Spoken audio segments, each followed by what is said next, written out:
Hürmetli vatandaşımızın üçüncüsüne başlayımız. Cungo'nun körisi, Gretsiyanın körisinin neccehası eğer. Mavzulu haber 7. ayının 7.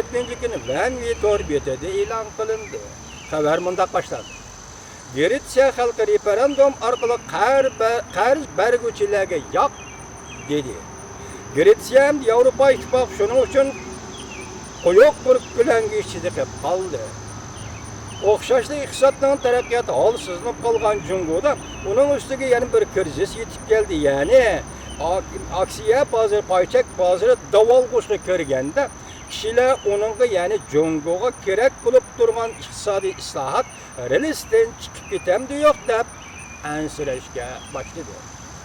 Cungo'nun payçak meselesi Gretsiya ile Avrupa İttifakı'nın meselesiga selektirgili bolmasa mı? Lekin ikki taraftaki ikki xil krizisning keynida yanada biz diqqat qiladigan muhim nuqtalar bor. Amerika ovozi Xitoy tili programmasida muxbirlarning shovshamunda ko'rsatdi. Gretsiya masalasi pulni ko'p xarjlab etib, qarzni qaytara olmaganlik masalasidir. Bu muhim bir masala. O'xshashli navbatda G'arb davlatlarida jumladan Amerikani o'z ichiga olgan davlatlar duch kelgan eg'ir masaladir. Gretsiya masalasi eg'ir masaladir. U mundaqda Gretsiyaliklar chiqib kirib ketdi.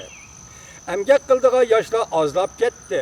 4 nafar emgak kuchi 3 nafar qirib qolgan cholni boqadigan kunga qilib qoldi Gretsiyada. Eg'irchilik intayin eg'ir. Iqlim masalalari obzorchi Jin Viping mundaq ko'rsatdi. Gretsiyadan Cungo'ga nazorat tashlasak o'xshash bir masala shuki, Cungo'ning navbat diqqat qilayotgan paychak krizisidir. Lekin navbatda eng muhim Cungo'ning yerlik hokimiyatlarining qarz krizisi masalasidir. Mubada Cungo'da yerlik hokimiyatlarning qarz krizisi portlaydigan bo'lsa, vaziyat Gretsiyanikidan bir necha hissa eshib ketadi. O'mundaq dedi. Doirlarning bozorni qutuldirish tadbirlari mag'lub bo'ladi. Lekin Çan hükümeti bozorni qutuldirish iqtidoriga ega emas. Quruq ümitga bog'lab qo'ydi. Bozor mu ümitsizdinadi. Yetib keladigan 2 hafta ichida texmi echinishlik bo'lishi mumkin. Iqlim masalalari obzorchisi Vingyun Chaomundaq hisobladi.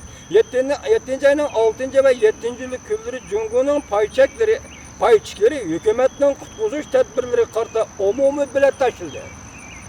Natija shu bo'ldiki, Cungo paychiklari yo'q dedi. Fuqarolar hukumatning tadbirlariga uzun kesil ishonmaydigan bo'ldi. Chunki bu siyosat va tadbirlarning har qanday hech qanday rol o'ynamadi.